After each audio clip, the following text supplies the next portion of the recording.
Welcome back to the channel. Just here with some headlines from the world of boxing, and the biggest one that we're going to start with here is Ryan Garcia saying he's going to rehab after a racist rant and expulsion from the WBC. I'm going to read from a USA Today article here. Embattled boxer Ryan Garcia is apologizing for using racial slurs in his latest social media rant, saying there's no excuse for his recent behavior. First and foremost, I want to apologize to the black community. I apologize to the Muslim community basically for my language and my vocabulary, Garcia said on Friday. I obviously have a big responsibility as a famous athlete, and I was obviously very under the influence, and I'm going through a lot, but I have no excuse. Garcia, 25, announced that he's seeking help. I just want to be a positive influence now. I'm headed to rehab and I'm going to make a real change in my heart. Like I said, all I can do is be better. Garcia took part in a Twitter Spaces earlier this week where he aimed racial slurs at the black and Muslim communities and made disparaging remarks about George Floyd, a black man who died in 2020 after a Minneapolis police officer who is white knelt on his neck for more than 9 minutes. Garcia returned to Twitter Spaces on Friday singing a different tune, although his apology veered off track for a moment before moderators on the social media livestream redirected him. Garcia said some of his friends were hyping him up and influencing him at the time to use racial slurs. I'm not going to make any excuse. I'm not going to say they forced me. I'm just saying they were pushing it. Garcia, who was serving a year-long suspension after testing positive for a banned substance prior to his April fight against Devin Haney, was swiftly expelled by the World Boxing Council as a result, and his actions were denounced by his promotion team, Golden Boy Promotions.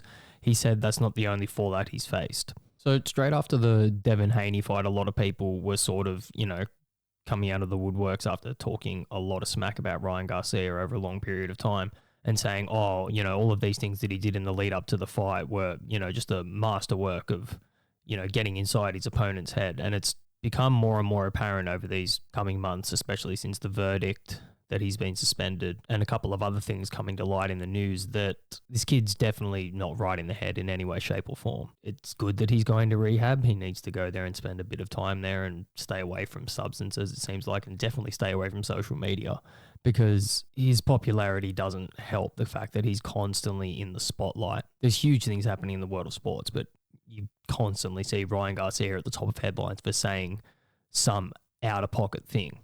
Exhibit A, what he said earlier in the week, and it's just gotten way too far at this point. Kid just needs to take a break and reassess what he's got going on. Because, as I said, it's very apparent at this point in time that everything that he was doing in the lead up to the Haney fight, while it may have worked in his favor and got in Haney's head, it definitely wasn't a joke. But moving on to some other news regarding Ryan Garcia's former Golden Boy Promotions stablemate, Canelo Alvarez. Man, you fight with nobody.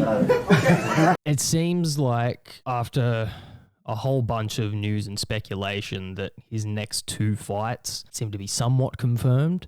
So there was a bunch of stuff going back and forth between him and William Skull, who was the number 1 contender for the IBF title. But news has come out over the last, especially week or two, that it's seemingly confirmed that Canelo is going to be fighting Chris Eubank Jr. at obviously 168 pounds. And then looking towards the September fight, he's giving William Skull step-aside money so that he can potentially fight Edgar Berlanga. Even though, Eubank fight might be okay, but it's like, lesser people have walked through Eubank. So we all know what Canelo is going to do to him. And once again, the Berlanga fight's potentially interesting fight, but he's just way too green for somebody like Canelo.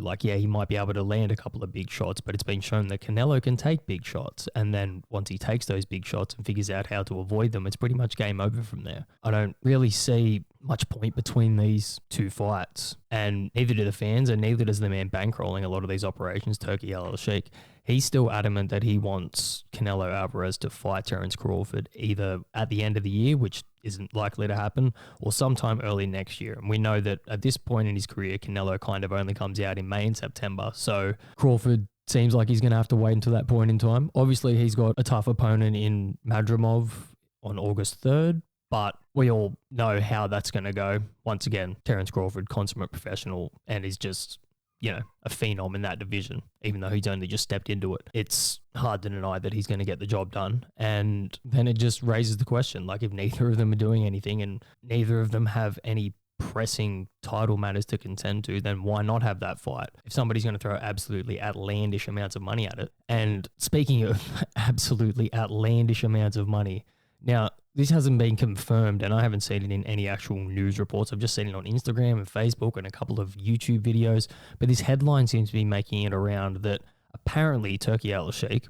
sign of the cross, savior of boxing, has apparently offered Anthony Joshua, or said to Anthony Joshua, that if he's able to knock out Daniel Dubois in the first 5 minutes or with the first 5 punches or something, that he's going to give him $900 million.